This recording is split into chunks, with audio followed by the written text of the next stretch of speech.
So firstly, huge thanks to Mattia, Aysegul and Carmen for getting the project along to this stage, which is really exciting because it's been quite a long journey. And so I shall invite you into this journey and tell you some of where it's come from and why it's so exciting. So here we go. And it all started with this amazing record, Columbia Records, London Street Noises from 1928. And one side it says Leicester Square, and the other side it says Beauchamp Place. And it says recorded in conjunction with the Daily Mail, explanations by Commander Daniel. So firstly, what's exciting is this is from 1928. So we're talking about very early audio technology for sound recording, especially outside. We've got very little examples of this from this time.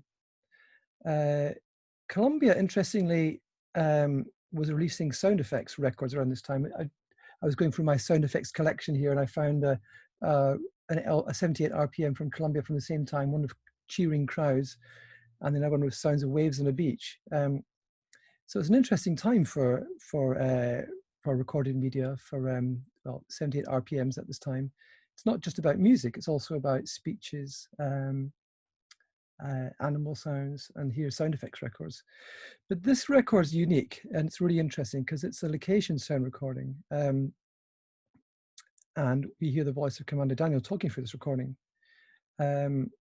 Now, I was really interested in the history of field recording, being somebody who's interested in acoustic ecology, soundscape studies, and I've been really interested in looking at early field recording and what were the motivations, what were the techniques, how were people thinking and talking about sound recording at the time. And Commander Daniel doesn't feature in any history books. There is no story of London Street Noises. So I was excited to look a bit further. How do I get to the next slide? I mean, a little bit about kind of looking at early examples of field recording. You know, a great hero of mine was Ludwig Koch, who was very much the kind of pioneer of sound archives, and very early on was talking about the need for sound archives and why they're important. He came to London after Hitler took over. He came to London and started working on some lovely projects, recording British birds. There's a book about fox hunting, interestingly, and animal language, where he goes to Whipsnade Zoo and also London Zoo and records the animal sounds there, working with Julian Huxley. And another hero of mine is Humphrey Jennings, known primarily for documentary film work. What's interesting about these works are that the sound is always cut to the image. So the image is always cut to the sound, which is pretty unique. I really encourage you to look at films like Spare Time or Listen to Britain. You know, extraordinary location sound recording, and the sound and the narrative of the sound often leads the image. I was lucky enough to get to know this gentleman, John Gray, who amazingly was the sound engineer for Humphrey Jennings on Spare Time. And just to give you a sense of the history, he joined the GPO unit when they were editing Night Mail. And this is when sound and documentary film was completely new. So he was having to think, and he was particularly working with Alberto Cavalcanti, thinking about how do we think about sound and documentary film. So that's around the 1936. But we're now going back another generation to 1928 for London Street Noises. And what it gives us is a chance to listen to some sounds of London, and we can then begin to think longitudinally. We can think about what does London sound like over the years, today, and so on. A similar project, of course, is the Vancouver Soundscape Project, wonderful project led by the World Soundscape Project, Murray Schaefer, Hildegard Westerkamp, Barry Truax, and so on. And they managed to revisit that project in 1996 with some really interesting comparisons. So on the 80th anniversary of the recordings of the original disc, I went out to Beauchamp Place. And there I am. This is a photograph thanks to my dad here, who I can see is listening today. Hello. So there I am, and on exactly the 1 p.m. on the 80th anniversary of the recording of one side of the disc, which is the Beauchamp Place recording. Meanwhile, on the other side of the disc is Leicester Square, and Marcus Ledley and Saiwei Chen, who were doing PhDs at Goldsmiths at the time, went to Leicester Square to record exactly the 80th anniversary of those locations. I actually thought, I don't know if it's stupid or not, I thought there'd be other people also catching the 80th anniversary moment when I went there, but there wasn't. But anyway, I caught the moment. So 12 years ago now, things have changed. You'll learn more about the website that we've developed, and on the website you can hear some of the sounds there, and the sounds that we recorded from 2008 aren't online yet, because I've only just managed to find my recording, and Marcus got hold of his recording just the other day. So we'll eventually upload those sounds and add them to the archive, so you can begin to compare what 2008 sounded like compared to 1928. Of course, you can see black cabs there. Black cabs have changed dramatically. Diesel engines have changed. So I did a bit more research, thinking what was this project about, and Aysegul in a minute will tell you much more about the ideas and the agenda behind the Daily Mail at this time. But extraordinarily, this was a major project.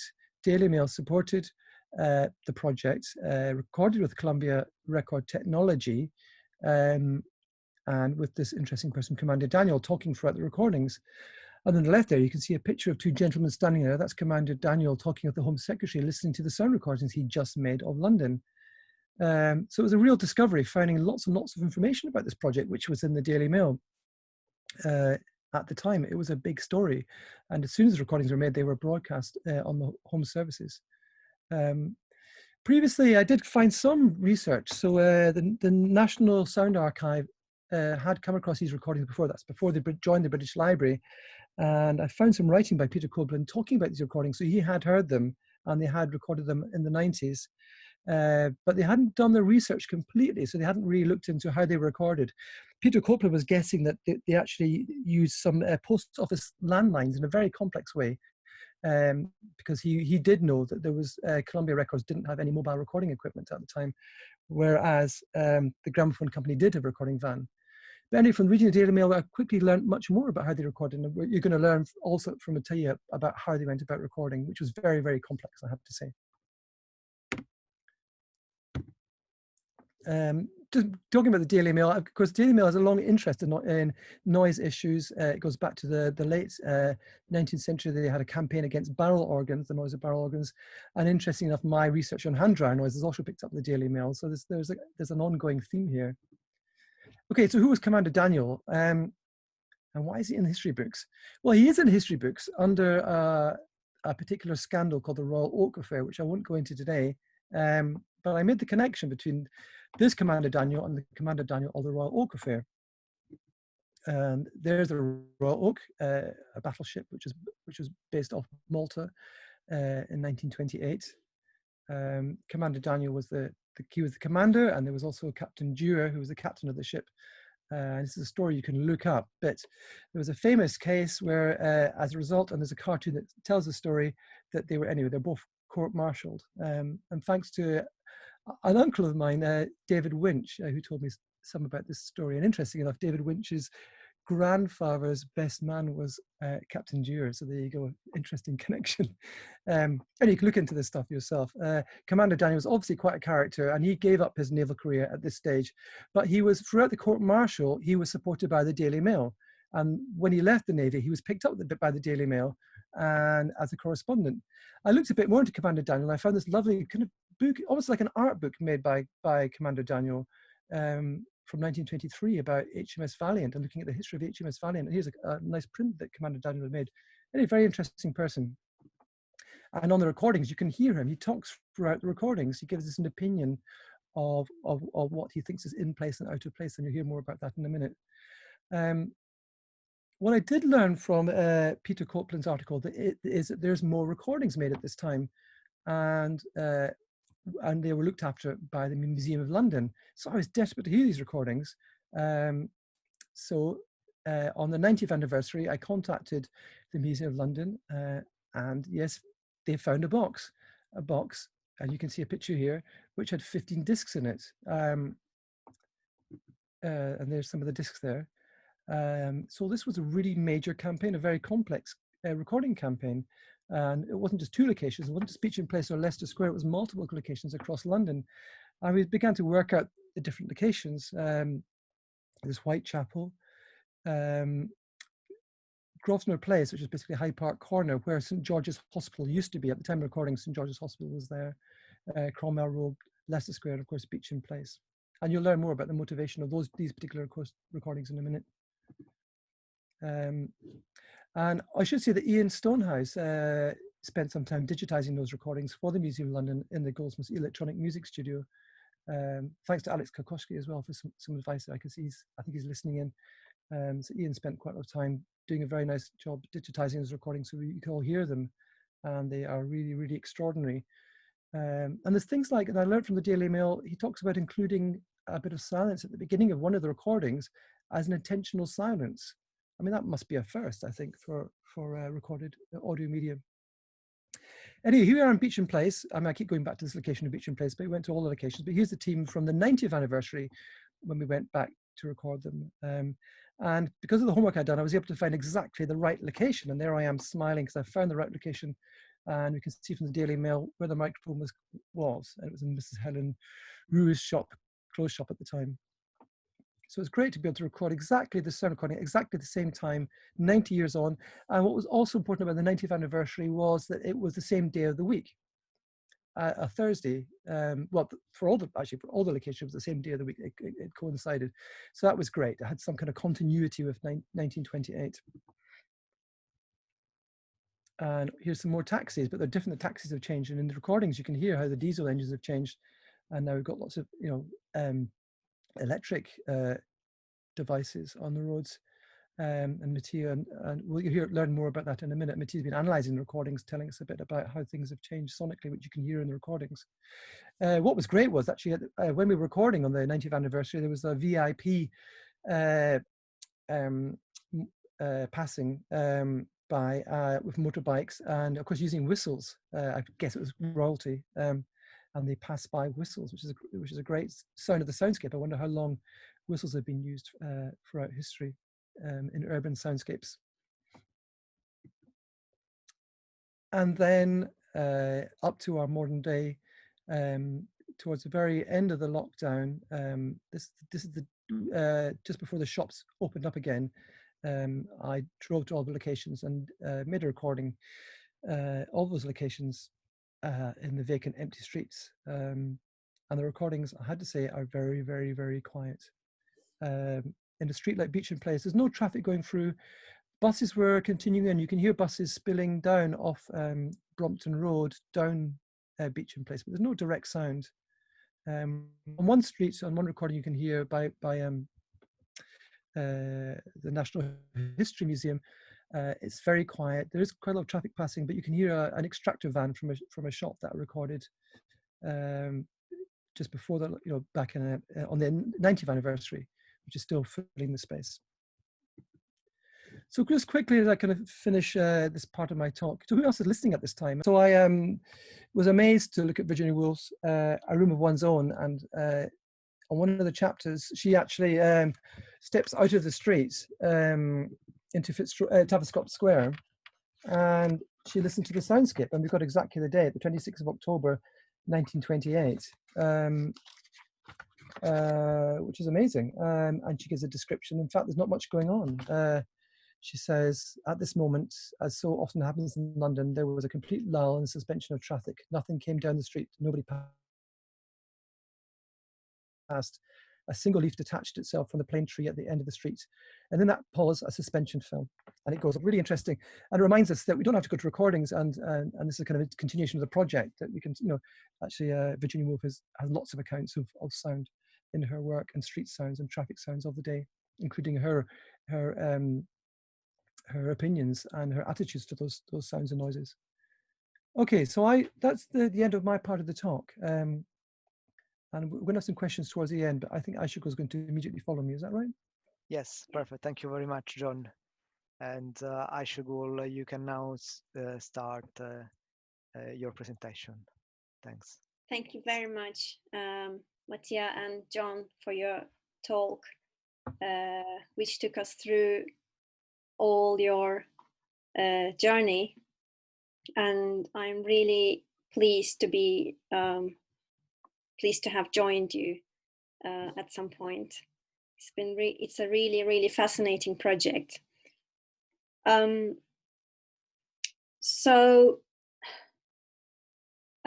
thank you all the guests for joining us tonight after such a short notice. So I'm Aysegul, and I'm doing a PhD in Goldsmiths sociology department, and John is one of my supervisors. And in my PhD, I'm looking at the experiences of people who are exposed to noise, and aviation noise in particular, on a daily basis, and how they deal with it. And I also try to develop an alternative narrative and perspective about their experiences. So in terms of the London Street Noises project, I'm particularly interested to see how this specific event, this campaign, fits into what we already know about noise abatement movements throughout the history, and how people perceive these kinds of noise pollution instances within different periods of time, because we know that it differs, but we just don't have very much evidence on that. So now I will start with the story of the Daily Mail campaign in more detail, about the whole story from the start, but because it fills a really important gap within the history of urban sound environment, I will also start making connections with the wider picture, and start opening up a space where we can put the investigation in context, and what it means about historical research on soundscape, and on the historicity of hearing, and the history of noise abatement, etc. So I will share my screen now. This is a very unprofessional cover. Sorry, I just can't, yeah.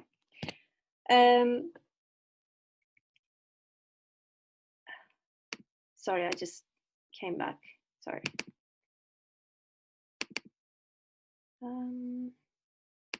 So start, yeah, there you go. So as we learned from Daily Mail archives, in the summer of 1928, we observed that the newspaper had already begun publishing regularly on noise and noise events. They're featuring articles, commentaries on noise, and particularly how it's a threat to health, basically. And for example, in an article that was written by Sir Percival Phillips, he describes the negative effects, and he even refers to economics as well as medical research. And he talks about report that they state that the total loss of money in the UK, just because of the impairment of health, so therefore the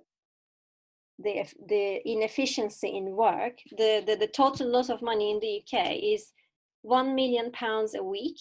So that's an economic part of the issue. And when it comes to health, there's a quite detailed description on how noise is harmful for your nerves. So I quote, it's shocking the auditory nerves and producing fatigue. So at that time at those times, on those periods, it usually refers to a condition called neurasthenia, which I will be elaborating on a little bit later on. But this medical discourse will continue at least after the post-war years. So the newspaper, especially well documented the vulnerable, the hospitalized patients were subjected to noise of motor horns and cars and lorries for 21 hours a day. And the patients were even given headphones to listen to the music in order to block out the noise. And finally, when in September, the Daily Mail and Commander Daniel starts a collaboration with a gramophone company, and it's an amazing effort because, not least because of the recording plant consists of really bulky devices. It's a set of devices, and you would need a space as big as a room to set it up. And therefore, making this decision alone points out to a very different way of thinking about a public issue, and noise in particular, very different from today. And you will be able to think about the recording technology in Mattia's session. He will provide more details about that. So in addition to the recording instrument itself, you would need things like, for example, numerous electric batteries, an oven to heat up the wax discs, etc.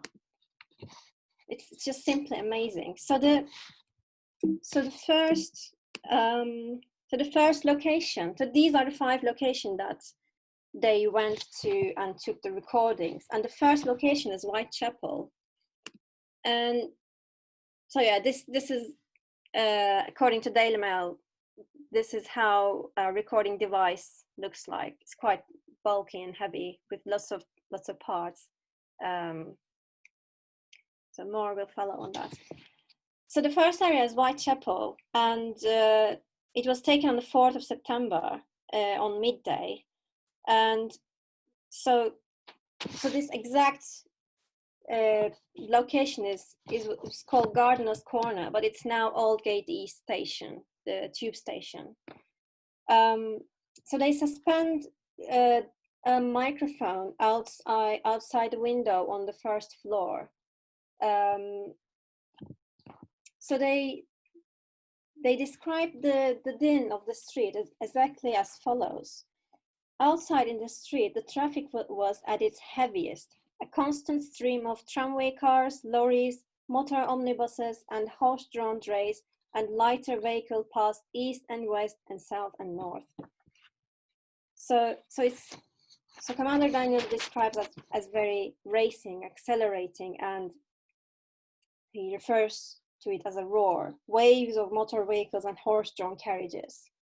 Very aggressive, but at the same time very constant.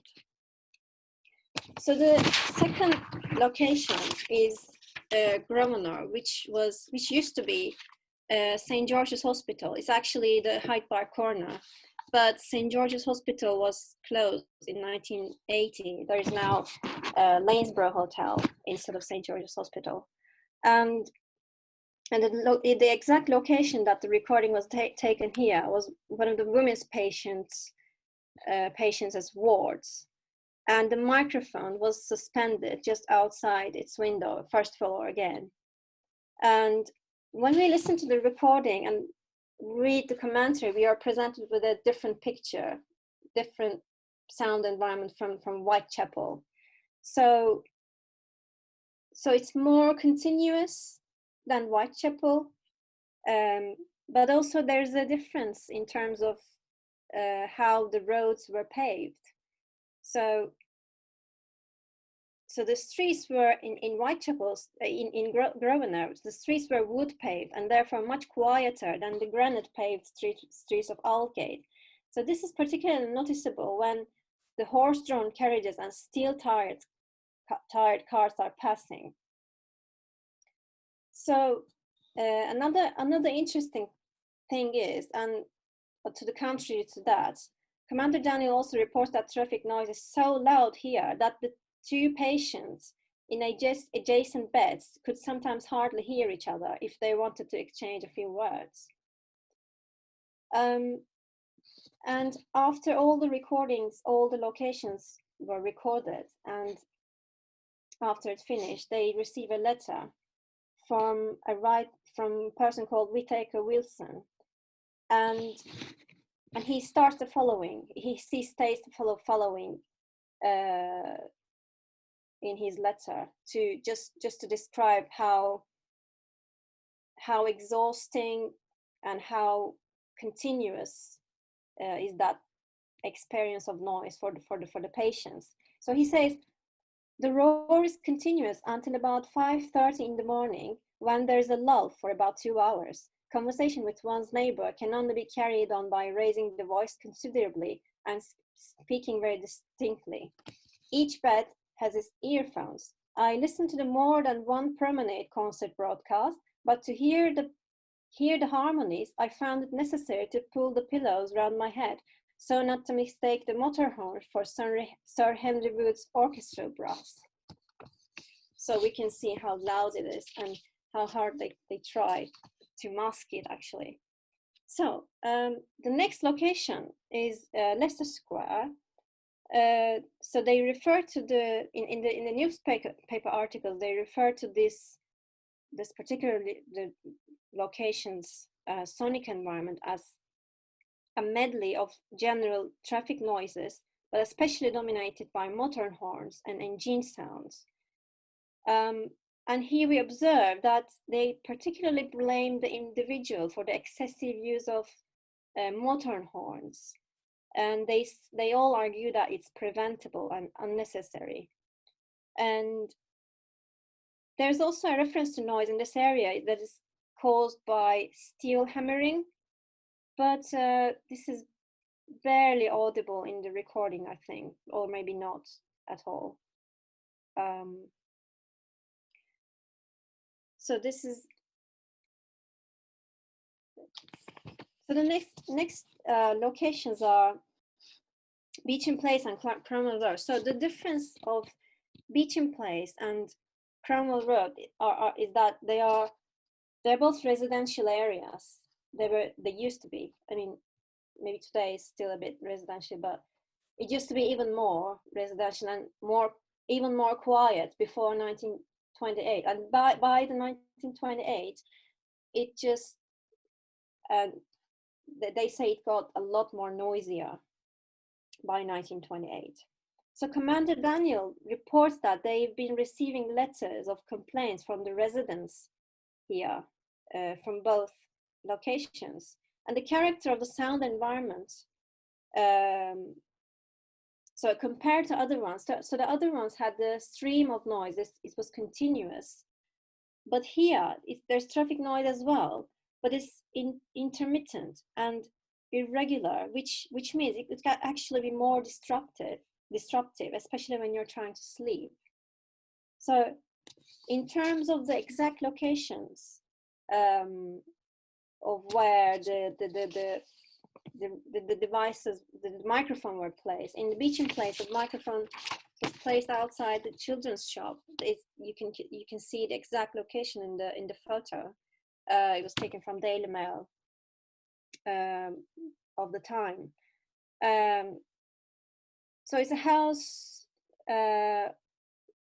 It's a children's shop, and when you in Cromwell Road, the microphone was actually located next to where the Home Secretary of the time lived, Sir William Johnson Hicks, and apparently in Cromwell Road they tried to conduct some interviews, but the traffic was so loud that they could barely hear each other. So when we come to the 2nd of October, they played all the recordings were played back to ministers, and of course some of the other officials, but including the Home Secretary. And Commander Daniel reports that the Home Secretary asked if the sounds were amplified or exaggerated over and over again. But however, when it comes to the Cromwell Road recordings, he said, and I quote, where are the hoots of the horns? This is nothing to what I have to endure." End of quote. So the end of the campaign, the result of the campaign was ultimately successful, and it led the minister to draft a regulation for street noise, and then which then gave more power to police to control unnecessary hooting and require the use of silencers of motor cars. And on the 9th of October, it was broadcast on the BBC, and it was on low frequency, therefore it was broadcast internationally. So this is the news. London's roar by wireless. Strange broadcast tomorrow night. So when it comes to putting all the campaign in context, we know that street noise in London bothered the city dwellers from as early as 19th century, but it was mainly the sounds of animals or hawkers and milk sellers such as pigs and dogs. And from 1830, as far as we know, it was street music that triggered the campaign against noise. So the first examples of the more or less organized campaigns. So, for example, in London, famous authors and figures called Charles Dickens, Charles Babbage, and Thomas Carlyle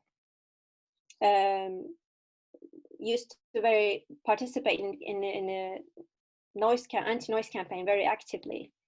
And Thomas Carlyle even built himself a soundproof room, as we know from John Picker's work. But we know it because writers were affected and they had spoken up about this and actually campaigned about this. But there is virtually no evidence on how other members of the public, other than the elites and intellectuals, were affected. So, as Mike Goldsmith in Discord points out. So this campaign perhaps can be seen as a step towards making this anti-noise campaigns much more, opening up this campaign to much more wider public. But in the 1830s, the campaign of the writers were successful, and they led to Metropolitan Police Act that was issued in 1839, which regulated the unwanted urban street nuisances, including street musicians, of course. And from roughly the second half of the 19th century, as the motor vehicles were on the street, it was the mechanical sound of the traffic that started dominating the auditory background. Some authors started writing about their inevitability in their houses, so as early as 19th century. And at the beginning of the 20th century, two societies were established. The first one is the London Street Noise Abatement Committee, and the other is the German Association for Protection from Noise by the philosopher Theodor Lessing. But although the London Committee wasn't very successful, the German Association went more way. They maintained it for more time. And so the biggest campaign against noise until the Second World War in London, as far as we know, is the Anti-Noise League in London. And James Mansell analyzed it quite in detail. So the Anti-Noise League was formed in 1934, and the first full-fledged organization on noise abatement until Noise Abatement Society was set up in as late as 1959. And the story of the Daily Mail initiative, therefore, fills a huge gap in our historical understanding of the noise abatement movements. So what the Anti-Noise League and Daily Mail campaign share in common is that the framing of noise annoyance as a public health issue. And as we learned from Daily Mail newspapers, the main trigger in the initial steps is the road traffic that affects the patients who are staying at St. George's Hospital, which triggered the campaign, which escalated, let's say.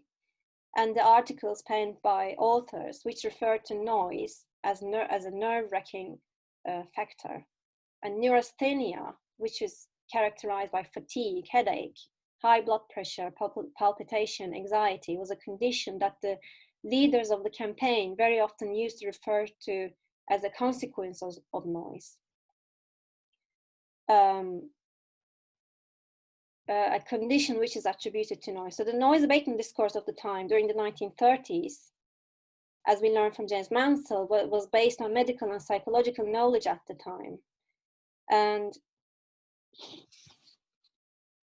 so, for example, if you go back to Sir Percival Phillips' article, he gives a very detailed description. So I quote, "Nerve strain induced in this way leads to sleeplessness, excessive irritability, steady depreciation of reserve strength, and eventually to complete collapse. An abnormal craving for stimulants to restore waning energy is another logical result of this diseased condition." So we see how serious it is. So I'm not sure if I still have time. Yes, you have, Aysegul. If you have more slides, please feel free. Okay. Okay, maybe just a few minutes more, because I'd like to talk a bit about. So I slightly try to put it in context in noise abatement campaigns and social movements, so to speak. So we have recordings from this period, but what does it say about the everyday urban life in London? So so to what extent they represent everyday life? So I think one thing we should be aware of, as the historian Bruce Smith warns us, the sounds are pretty much mediated by the recording device and the point of view of the recorder. So it's not to say the recording is not accurate, but we need to be cautious not to treat recording as to treat recordings as recording and not so 100% objective evidence, which actually represents it. What we need is to contextualize them with written commentaries as much as possible, and this is from a historical study on soundscape perspective. So if you're conducting the different study on, for example, sound art or a more creative field, so the conceptualization gets a bit different, of course. So since we can't go back there, we can't travel through time, but still, thanks to the technology, we can get a picture of the sound environment of central London and the surrounding issues. We can't reconstitute that, but we can, thanks to the technology of the time, get an idea. So we still have so much to learn, so much to explore. And another reason why the recordings must be contextualized is that there's no sort of point zero in listening, so to speak.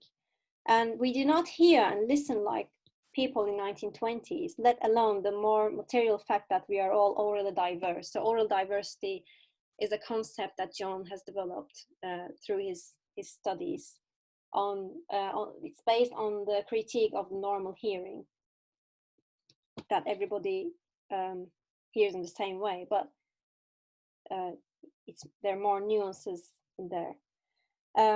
So this makes the picture much more complex. We learn how to hear. What can be heard, as well as who gets to hear what, is for the most part depends on the dominant understandings about sound and how we plan our cities, how we plan our buildings accordingly. And the dominant understandings, paradigms about sound will determine how we learn how to listen. And just as we learn how to read, we also learn how to listen. It's pretty much dependent on time and space and geography, where we live, where we grow up. So for example, anthropologists speak of different cultures where even the hearing organ is placed somewhere else in the body because of their religion. Therefore, what they get to hear will be greatly determined by their religion. If the voice of human is sacred, they will put a different value on that. If an animal is sacred, it will inscribe and it's a different value. So another example for the interdependence of hearing and space, not culture this time, but the space. For example, in the pre-modern European cities, the church bells had a significant role in organizing everyday life, such as they used to mark the births, the deaths, time of day, marriage, call for prayer, etc. And it was a society organized around religion of Christianity, and they specifically used sound in order to achieve that. But of course,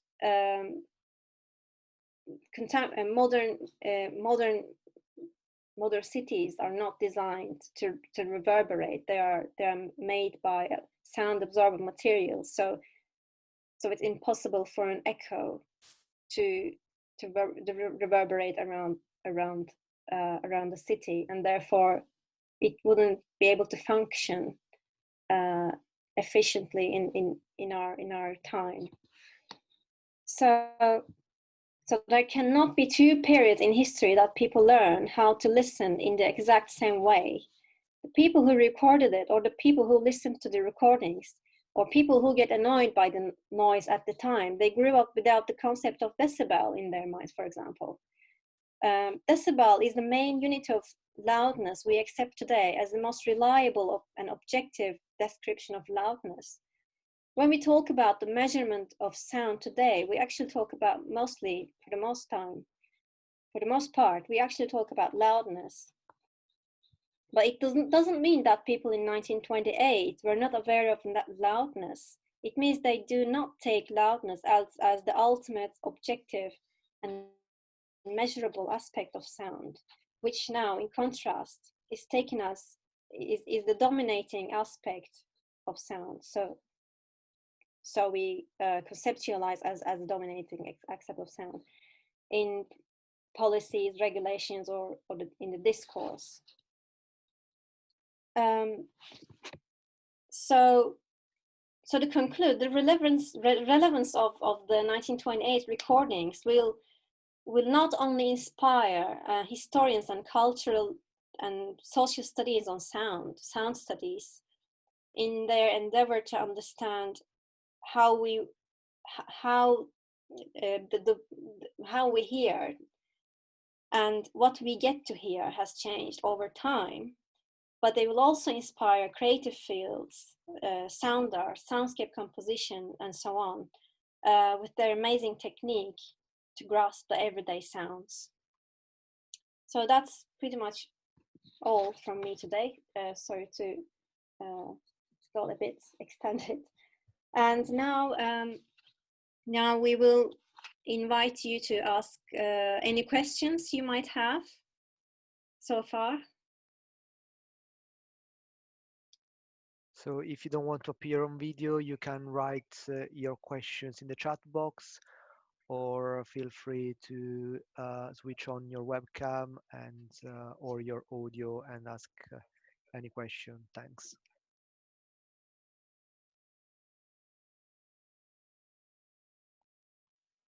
I could add a bit actually. We also have, right? Sorry, John. We also have Gabrielle who has raised her hand. Oh, sorry. Hi there. There's actually two of us here, myself and Fred. And yeah, Hi, he's guys. taking some notes. Hello. How you doing? You all right? It's all right. Thanks for joining.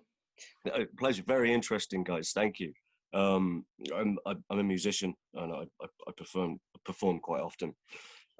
Obviously, not recently, but there is a major issue in Britain, especially London, for the loss of music venues, and the aspect of noise abatement that you issue that you guys have raised seems quite an interesting one in terms of how it's actually related to some of the problems that a lot of music venues have experienced. Is that something that specifically this kind of study might actually provide some kind of answers as to how to proceed with some of the problems? There's a lot of noise complaints surrounding music venues, you see. And I don't know whether or not you guys have considered that aspect as well. Yeah, I in think this very modern sense compared to the complaints from 1928, you know. well, actually, it's quite relevant. But what's the difference?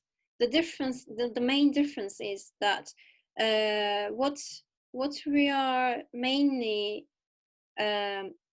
talking about when we say noise is the industrial noise. So it has a more, so it's not caused by individuals. It's a systemic structural noise. So you can't blame a person for a traffic noise. You can blame someone for an excessive use of horns. Yeah, or But a noisy engine. Yeah. So actually, this is what is not regulated properly because of the accountability issue, and it makes it more complex. That's actually what I'm studying. It's right. the noise that cannot be regulated by law, basically, and the type of noise that Fred is talking about is that noise as noise nuisance, and it's regulated under the environmental, what's the name? The 1990 Noise Abatement Environmental Act. That came in 1990. Environmental Protection Act. Sorry. So you can make a complaint to local authority for that, and this came actually very much later. And so, for example, we're talking about 1839, where they regulated street musicians, but it's all now under the umbrella of that act, environmental protection. So the first step is the local authority, that you have to make a complaint about the individual. That makes sense. Yeah, no, it's interesting. It's because as it could, I don't know whether or not it's a useful working example for people to consider, but it also raises the interesting mechanisms and processes, if you like, by which people can deal with noise issues in a big city like London. You know, I think that could also be quite revealing in terms of the opportunities to do these things, or to even make a complaint and how it happens. You know, it's going to be really interesting as we're kind of coming out of lockdown, because there's a real sense that we've been sensitized to we've become used to a quiet city, and that when the interruption comes back again, it's going to be even more annoying, and it's going to take us a long time to get used to that. It's like a recalibration, and it's going to be really difficult, I think. Imagine people who live below, I don't know, I did some work near a park near Heathrow Airport Terminal 5, and the aircraft stopped for a bit, but imagine how annoying it is when that aircraft comes back again, or it's going to be even harder. So there's going to be a very difficult kind of, we've got used to a quiet city. Well, some people haven't. Some people find the quiet city really difficult and can't sleep. So lots of issues here. Interesting enough, the London Street Noises project, there in the recordings, there's lots of busking going on. Yes, it's really predominant. And Commander Daniels never, does he mention it? He says, oh, like someone's a fiddle player just started playing that song. But it's really not. One recording Aysegul played that had a violinist, I remember. And you sometimes think it's staged. You know, you can guess that some of it was staged. Don't really know, but I don't think it was, because it's just not. The project wasn't about busking, but as I said earlier in my talk, that the Daily Mail had a campaign against barrel organs, which is quite racialized actually. So there's a history of the Daily Mail attacking particular groups and using the music as a way of attacking them. Anyway, Yeah, huge that issues. sounds about Daily Mail. Huge issues. Thank you. Thanks, Fred. Hello, may I say something? It's Alex here. Yeah. Hi there. Congratulations. This is a really tremendous project. And as somebody who's an avid collector of early sound effects recordings, this is of special interest to me. I had a couple of questions, or a question and then a suggestion. It's about the discs themselves. I noticed that it has, it was a project, the Daily Mail, in conjunction with Columbia Records, and it was really, the question is, were these published, or were they, or was it a special pressing that was made in order to play at the BBC or to play to the ministers? But were they commercially published? Well, only one of them is, which is the one on my first slide. There's a picture of there's one published, which is Leicester Square and Beauchamp Place. So right. So that actually went. That actually Columbia Records actually. They released it. They did release it. Do you have any idea of how many they sold? Well, I mean, I bidded for one over the internet, and Ian Stonehouse actually won it. This was about 10 years ago. So they do. Oh, really? What's really interesting is that when Ian digitized the recordings from Museum of London, there's loads of, there's like 15 discs there. He figured out quickly that the Columbia record recordings wasn't there. Oh, right. And what we learned from the recordings, I mean, what you learn from the recordings is they were figuring out how to do this. And some of the recordings are quite poor, and there's some interference in one of the recordings. And actually, Mattia, are you going to talk about this stuff in a minute? I think Mattia's about to talk about the technology actually in a minute. Okay.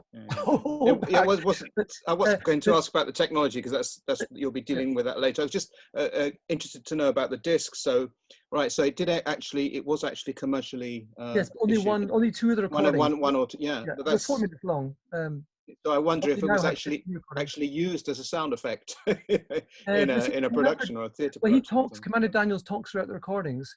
But we came across another recording that was made a bit later, which has been used as a sound effects record, where there is no talking, also by Columbia. So there's a one slightly later. I mean, you find out. Sorry. I know that, for instance, I have a couple of discs from the Gennett company in the USA that were making recordings in New York, for instance, around the same time, maybe a couple of years later. There is a New York project. I mean, there's lots more to but there is a New York City project that happens around this time too. I'll have to look into that. Yeah, I mean, we've got similar interests. And I know that what's interesting about early sound effects records is that you often get location recordings, but they're not actually very good sound effects. But for people like me as a soundscape person, they're really interesting. They don't signify the train station, but they're like, oh gosh, but we're hearing that soundscape as mediatized through the technology of the day. Great. One thing, the other question I had is if you've looked at, in terms of this nuisance from recorded music, for instance, if there are new complaints in contemporary newspaper reports of people playing their gramophones in the street, or upsetting their neighbours through playing loud music continuously late into the night on their gramophones. I mean, I know when the inauguration of national parks, which is when, is that around this time?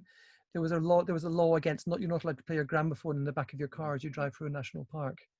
In the back of your car, really? Yeah, you go out your cool car to the national park nearby, and you play your ukulele music from the back of your car off your gramophone. That was banned. But Aysegul, did we come across? I mean, there's a huge.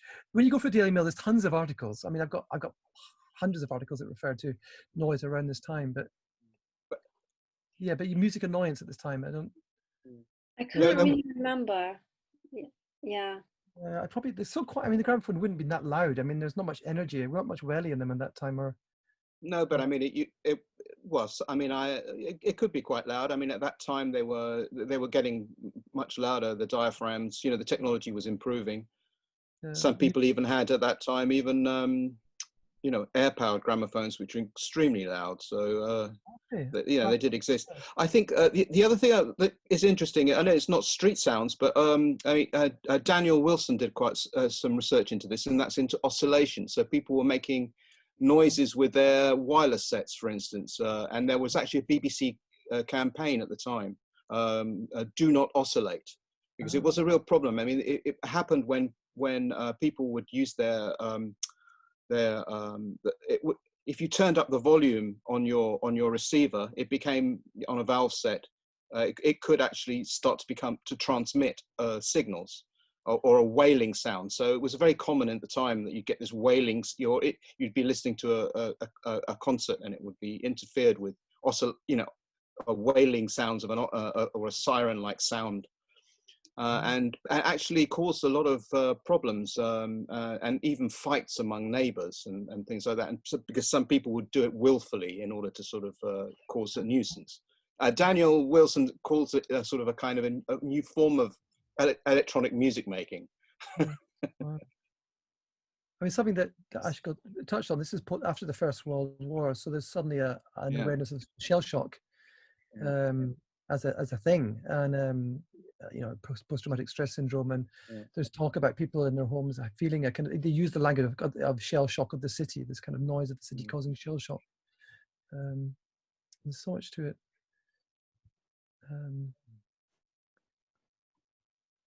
Alex, it'd be good to talk to you anyway. Yes. Yeah. I just wondered about the, you know, about the and in these times, because I know, for instance, you know, there's been quite a lot of research on, you know, Karin Bijsterveld did this research into noisy neighbors and also recordings, the problems of recorded music and being a noise nuisance. I just wondered. Oh, sorry. So I was wondering if there was if you'd come across any reports, contemporary reports, you know, from the 20s and 30s about that kind of. Yeah, because we're looking into more. Sorry. Sorry. Yeah. I think the problem is the city planning, the people, the buildings that people live in have become much more dense after, I don't know.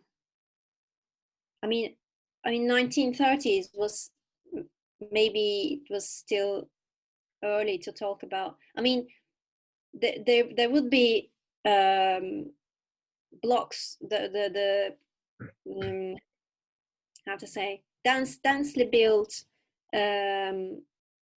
blocks, and where people lived in flats, in tiny flats, where they could hear each other through the walls.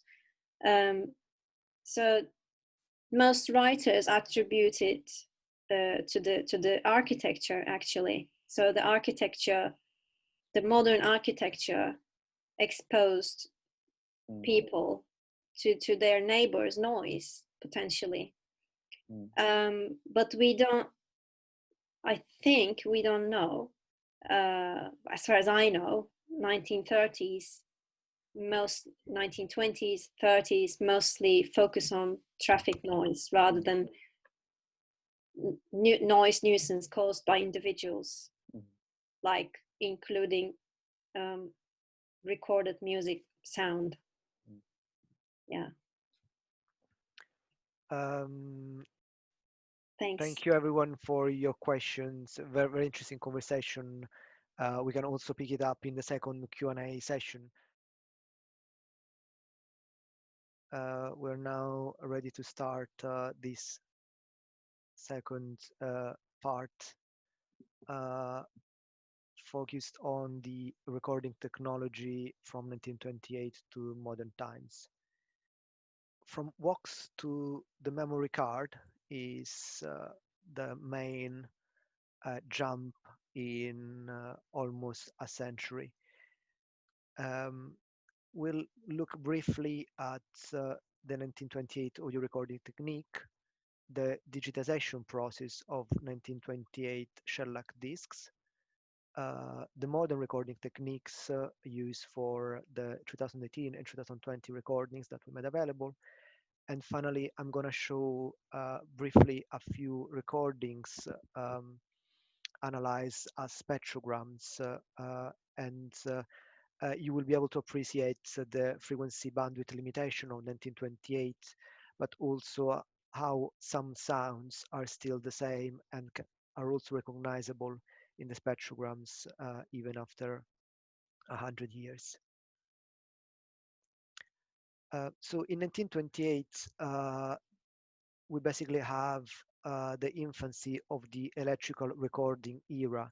So before 1925, the recording technique was mainly a mechanical technique using quite large horns to amplify the sound enough to drive a needle that would be then used to engrave a cylinder like in Edison cylinders, or a disc made out of a soft material like wax. So 1928 is really the first years of electrical recording, where instead microphones were used, and the signal from the microphone would be amplified by vacuum tube amplifiers. After the master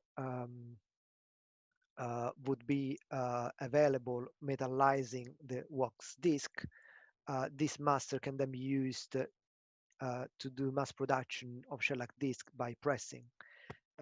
Shellac is a resin which is obtained by a bug secretion that predates the more widespread and recent polyvinyl chloride, which is used for vinyl records, which are much more common. We talked about microphones and vacuum tube amplifiers. This would be quite different from the type of microphones and amplifiers that we have nowadays. First, the equipment was mainly running on batteries, not on alternate current distribution. So there were gigantic LED batteries in the room where the equipment was installed. There were ovens to soften the wax enough to make it apt to receive the engraving by the needle, and then vacuum tube amplifiers to amplify the microphone signal at a level which was enough to drive a sort of electric motor to then drive this needle motor. Or if you want, you can think about the reverse of a cartridge on a vinyl. In that case, the stylus is reading the grooves, and that more mechanical vibration is transformed into an electrical signal and then amplified by your hi-fi amplifier and played by your loudspeaker. This is exactly the reverse process, where you use the microphone and the amplifier to drive the stylus to engrave. In this case, it's a needle attached to a motor, but it's exactly working as a cartridge, but in reverse. The microphone would be attached with very long cables, so normally normally the location of the microphone was hanging out of windows just out of a building. The size of the equipment needed for all of the recording process would mainly dictate where exactly along a street the Columbia Graphophone Company would put the equipment. So it was mainly a matter of finding a space, a suitable space to house all of the equipment.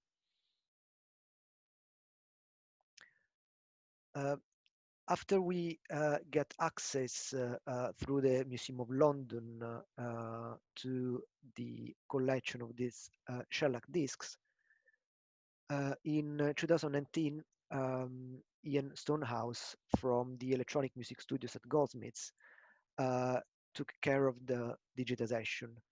And actually, it was Ian who was supposed tonight to explain in more details all of his wonderful work, but he couldn't make it. So I'm sort of going through his notes for you tonight. The playback equipment was a Stanton ST150 M2 turntable equipped with a special cartridge for shellac discs. And the digitization was done on an Avid platform at 24-bit and 192 kilohertz WAV formats. Although this is sort of overkill for a limited frequency bandwidth a medium like a shellac disc, this is in accordance with the audio preservation guidelines from the International Association of Sound and Audiovisual Archives. Just to give you an example of what is actually going on in a shellac disc or a vinyl, this is an electron microscopy picture of the grooves. And as you can see from the scale indicated at the bottom right of every picture, we are talking about 200 micrometers and 20 micrometers on the right. The analog signal coming from the microphone is transformed into tiny undulations on the surface of a shellac or a vinyl disc. And you can thus imagine how easy is it for dust or any type of dirt to fall into these grooves and introduce noise and popping sounds. At the time these discs were recorded, unfortunately, there was no standardization for the pre-equalization. Pre-equalization of records was a standard technique, and it was mainly used to improve sound quality because of the fricative noise of the stylus that we have just mentioned. You can see on the right a picture, a graph that shows what would be the equalization used in recording. So the emphasis of low frequency and emphasis or amplification of high frequencies. And this is exactly to compensate for the high frequency hissing noise introduced by the fricative phenomenon of the stylus going in the grooves. This graph is showing a current standard, which is the one used by the 33 and 45 RPM vinyl records, which was standardized by the RIAA. But this only came after the 1950s. So unfortunately, back in 1928, there were dozens and dozens of different equalization curves, and there is no documentation attached to those discs that is stating which exact equalization they used. So in this case, where when no equalization is clearly available as a potential curve, the standard practice is to leave the digital copy unequalized. The frequency bandwidth of these digitized copies and of the shellac discs is around 100 Hertz to 5000 Hertz. This means it's approximately a fourth of the current bandwidth of a CD format or of lossless formats as a FLAC.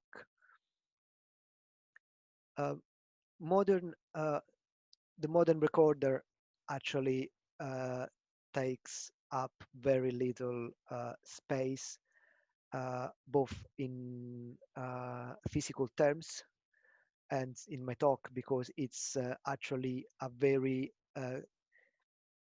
inexpensive and simple device compared to the one used in 1928, although the complexity has basically gone into the miniaturization and the integration of printed circuit boards in recent times. So basically, all of the recent recordings were done with a digital field recorder, which records straight to a memory card, either an SD card or a compact flash.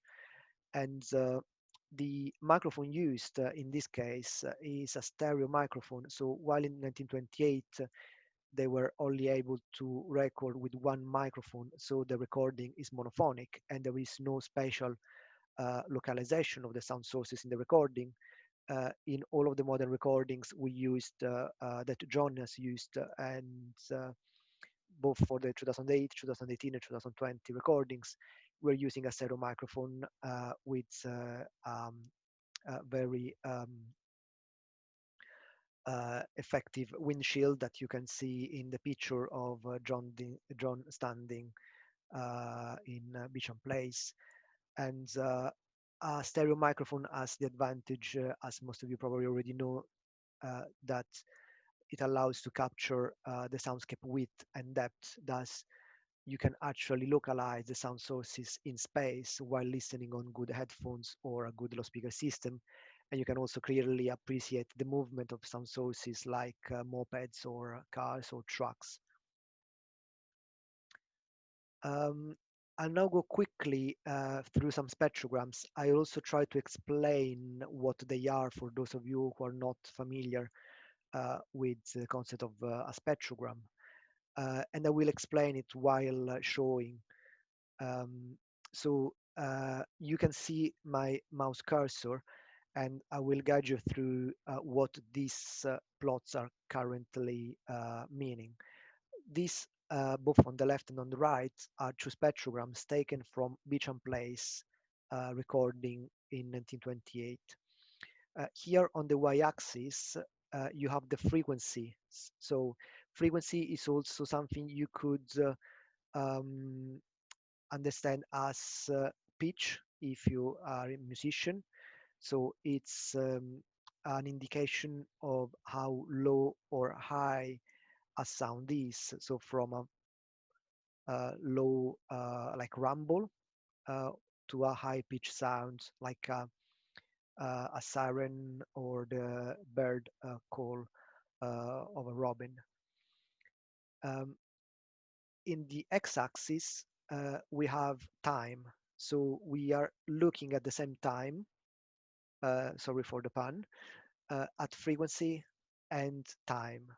We are looking simultaneously at what happens to the pitch of the sound while the sound is played. The color map that we are using goes from bright white or yellow, like these dots down here, or this line here, to black. So black would be a very quiet sound. Bright white or yellow, a very loud sound. In this first example, you can see that there are sustained notes. So you can see that there are sustained because you have horizontal lines of some duration in time, which change slightly in frequency or pitch. And this is actually a walker on the pavement who starts whistling a tune. So this is the pattern that is captured by the spectrogram of this person whistling. Here on the right, instead, we have a typical pattern of 1928 recordings that is now lost in modern recordings. And instead of having small horizontal lines like the first example on the left, here on the right, we have vertical lines. Vertical lines are produced normally by what we call impulsive sounds. So sounds which are very short in time, like clicks or clapping your hand will produce impulsive sounds. And an impulsive sound contains almost all of the frequency spectrum. So they appear as very short pulses in the time axis, but very long lines vertically because they have a lot of different frequencies at the same time. Think a little bit like white noise or pink noise, where you have all of the frequencies at the same time. But in this case, they also happen in one single event, like clapping your hands or the popping of a balloon. So this pattern here of vertical lines is horses walking on a hard surface, walking on the street.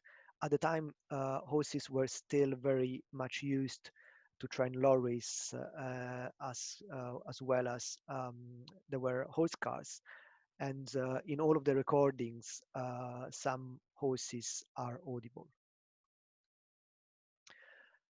This, in comparison, is Beauchamp Place recording from 2020.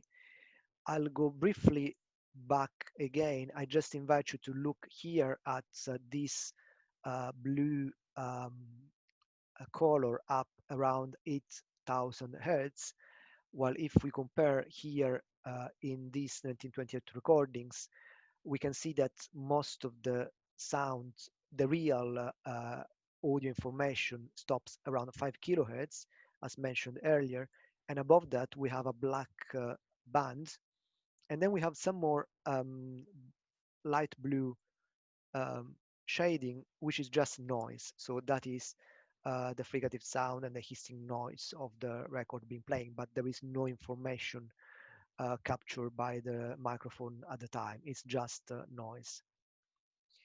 So in this recording from 2020, we have something which was definitely not audible in 2018, and even less so in 1928. And it's the call of a wild parakeet, which would be normally masked by traffic noise, but due to the lockdown, the traffic decreased so much that it act like removing the blanket that was covering a lot of the bird calls, even in streets in London. And this is a sort of, you can see the pitch of the call starting a little bit increasing initially, and then having a peak here around 4 kilohertz, and then decreasing again in pitch. And we'll see some more of this later. This is Cromwell Road 1928 recording. Here you can see a pattern of horizontal lines starting from this at around 400 hertz, and with some recognizable lines a little bit higher. These are the lines produced by a car horn. So this would be the fundamental, and these lines visible above the fundamental would be the overtones. Here on the right, we have a similar pattern, so it's still horizontal lines, but as you can see, it's a much more dense and rich sound. There are many more lines.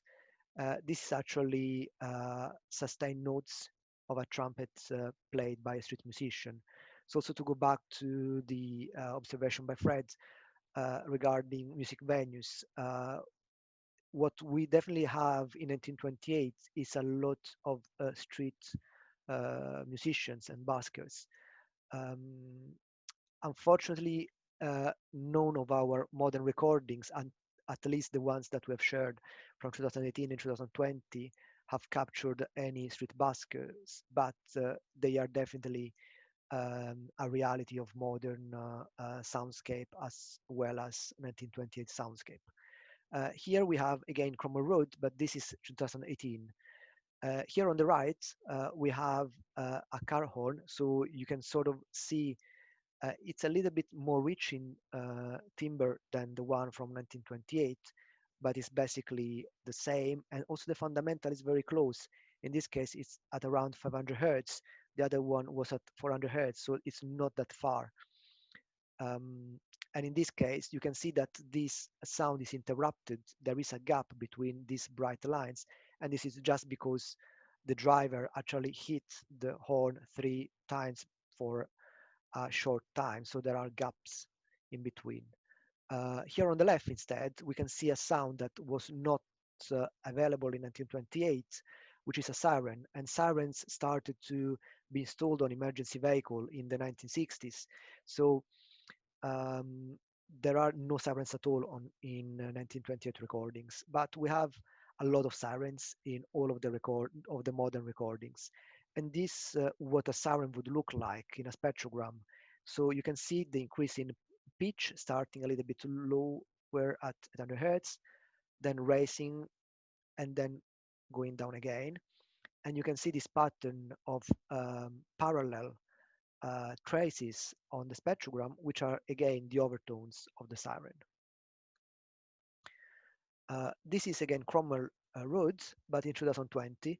And again, we can see how much difference there is in the background noise. So we can see by simply looking at the black area, which all of a sudden appears from 4 to 8,000 hertz. All of a sudden, here we have a nice clean band where birds are very much visible, and in this case it's a magpie. So it's a very short, the magpie has a very short call.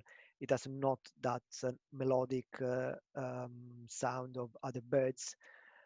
So it looks a little bit more like an impulsive sound. And here on the right, we have again a wild parakeet or a feral parakeet with more sort of clearly pitched and melodic sounds with also a trace of the overtones. This is quite interesting, and it's exactly at almost the same time a long car horn competing with wild parakeet calls. This is a recording from 2020 lockdown in Grosvenor, and you can see that here on the left the overtones of the car horn. So the fundamental is still relatively low, around 350 hertz down here. But then there are some overtones which occupy the frequency bands between 2000 and 4000 hertz, where parakeet calls have the maximum energy. And it looks like, again, this is totally an interpretation, but it looks like here you have a wild parakeet trying to call and realizing that there was no point in trying to overpower the car horn. And as soon as the car horn has stopped, then you can see one or more parakeets. They will start again having a conversation. It's like friends around a table in a coffee place and with the table outdoor, you have to stop anytime there is a loud truck passing by. That's all from me for tonight. We'll stop sharing, and we can have another Q&A session for those of you who made it this late. And thank you for listening. You haven't mentioned the website. Well, all of this is, and I can quickly go back to my presentation, is available on, sorry, I'm just trying to get this back on full screen.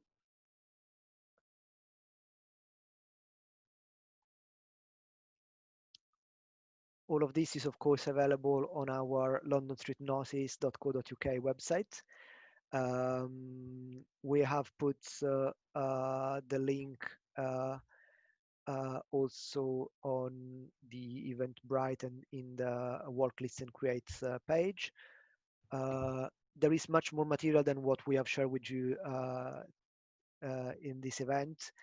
And we have more material as work in progress that we will add, and we will hopefully update in the next few weeks with more recordings and also some spectrograms and analysis that is currently not yet online on the website. And feel free to get in touch, of course, also through our email. we have Google mail account, londonstreetnoises@gmail.com, and we also have a Facebook page and a Twitter account. And please get in touch with any question or suggestion anytime after the event.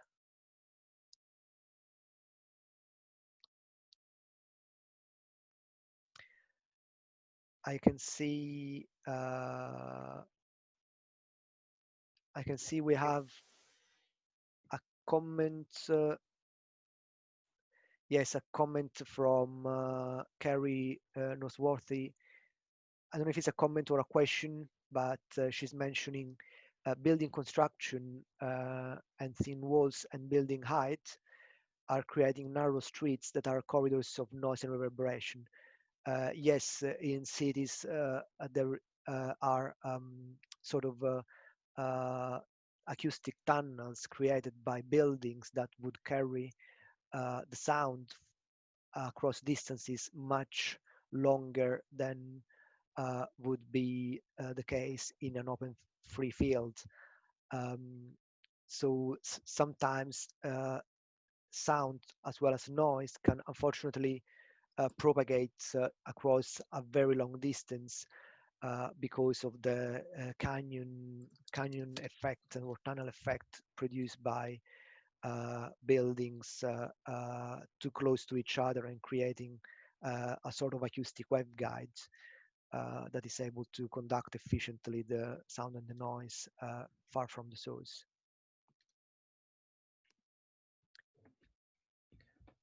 I'm just thinking about what our plans are and future research is, because of course this is tantalizing a kind of 100-year-long project. So we're, in 8 years' time, we'll have the 100th anniversary, and it's quite interesting to think what will traffic sound, what will street sound like then. Even the 10-year duration that I've experienced, the traffic has changed dramatically. But he hasn't had time to analyze that yet. But the diesel engines of the cabs have gone. There's a moment in that recording from 2008 I was listening to when a taxi stops. Actually, another taxi stops and someone gets on and it creates this huge ticking sound, and it's very low, very heavy sound. And those sounds have gone now due to the evolution of diesel engines moving to electric cars and now silent cars. So it's a really interesting time. So they've got the 100th anniversary. The other thing we're kind of missing is, I mean, all our recordings are like a tiny snapshot from a particular time of day, which does give some comparison. But we're missing a lot. Of course, Leicester Square is hugely complex and interesting. But one interesting moment we had in Beauchamp Place back in 2018 on the 90th anniversary. Some women came to talk to us because they saw us with lots of microphones and they wanted to know what we were doing, and they were from a local diamond shop. And I was able to show them a photograph of the original recording which was made, and I told them it was about traffic noise. And they were like, as soon as we knew that what we were what our agenda was, they were desperate to talk to us. They were very frustrated about traffic noise, and they wanted to tell us about because this is the area between kind of Harrods and Sloane Square, a very unique part of London, and they would tell us about late at night. People from the Middle East race Formula One racing cars up and down the streets, or Ferraris, and cars which are interestingly somehow transcend any legislation about noise, and they're late at night, so particular soundscape. So these are things worth kind of interesting to catch the discussions and also to return to. Each location is hugely rich and interesting. Yeah. And I think it's an important point, the one you raised about it's a snapshot in time. We don't claim to have an exhaustive soundscape and landscape of all of these different locations across such a long time. They're snapshots. It's hard to even make quantitative comparisons because most of the recordings would also be from slightly different times of the day, slightly different days in the week. So of course, it's not possible to find the perfect average that you do when you have a lot of data and you can analyze and create a statistical representation of the data and summarize all of that into an average and standard deviation and so on. That is not the point of this project. We are not trying to compare in a quantitative way what we have got as recordings and as comments from people living in those areas and the original comments by Commander Daniel in 1928. We are just documenting, and we try to be, of course, as detailed as possible when we have the data, but it's really sort of a long shot to just compare by listening to soundscape recordings the loudness or how severe was the traffic noise issue in 1928 compared to 2018 or 2020. Of course, you can perceive, especially in the lockdown recordings, that there were no cars at all in some instances for a long period of times during the recording. There was no traffic at all. So of course, it sounds quiet. But as soon as you start to have cars and traffic, like in 2008 and 2018 recordings, it's not really possible to compare in a sort of quantitative and objective way 1928 traffic noise with modern noise, both because of the equalization issue that we've mentioned before, that are sort of slightly biased the sound that we have in those 1928 recordings, and also because of other technological limitation. But ultimately is not the point, and I invite everyone to focus on more the sort of the quality of and the type of sounds. So do you like them? Do you dislike them? Would you like to hear more of feral or wild parakeets, or actually you hate pigeon cooing and wild parakeets, and you consider a blessing some traffic noise that is able to mask and put a blanket over this annoying sound? So that is the sort of um, question that we are more interested in addressing. It's your subjective experience of these soundscapes and these sounds, and what are your reactions to these sounds. You can always adjust the gain or the volume on your smartphone or amplifier to make them louder or quieter when you play them back, but sort of the affective value of the recording, that is something that is definitely different and should be valued, and we welcome also any feedback about um, your perceptions, and we will try to put online also sort of um, section in the website for a more formal engagement, because we would love to hear from you about your comments and your reaction to these recordings.